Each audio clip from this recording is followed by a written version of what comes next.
বন্ধুরা, school service কমিশনের নথি যাচাই কিন্তু শুরু হলো। অনেকেই যোগ্য, কিন্তু তারা সুযোগ পাননি ইন্টারভিউয়ে।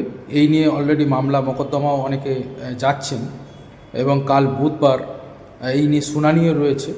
এরই মধ্যে কিন্তু এসএসসির একাদশ দ্বাদশের কিন্তু ইন্টারভিউ প্রক্রিয়া শুরু হয়ে গেল। পুরো পূর্ণাঙ্গ ডিটেলস তথ্য স্কুল সার্ভিস কমিশনের ব্যাপারে রয়েছে, আপনারা সেই ভিডিও অবশ্যই দেখবেন।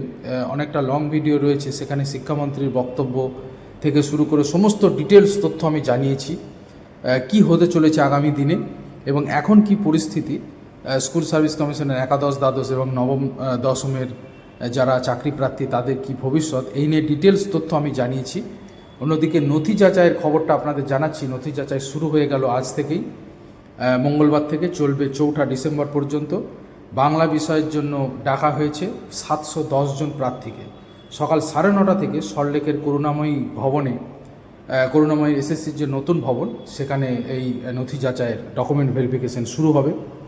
এসএসসি সূত্রের দাবি প্রতিদিন গড়ে 1 থেকে 1,500 প্রার্থীকে ডাকা হবে।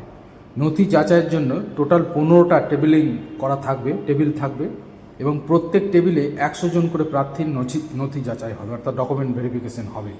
কি কি নথি নিয়ে যেতে হবে তা বিজ্ঞপ্তিতে ইতিমধ্যেই জানিয়েছে এসএসসি। আপনারা অবশ্যই স্কুল সার্ভিস কমিশনের ওয়েবসাইট ফলো করুন প্রত্যেক দিন এবং নতুন আপডেট পেতে থাকুন। এবং অবশ্যই আমার চ্যানেলটা যারা সাবস্ক্রাইব করেনি তারা অবশ্যই সাবস্ক্রাইব করে নিন। গুরুত্বপূর্ণ সমস্ত তথ্য এই চ্যানেল থেকে পেয়ে যাবেন। ধন্যবাদ।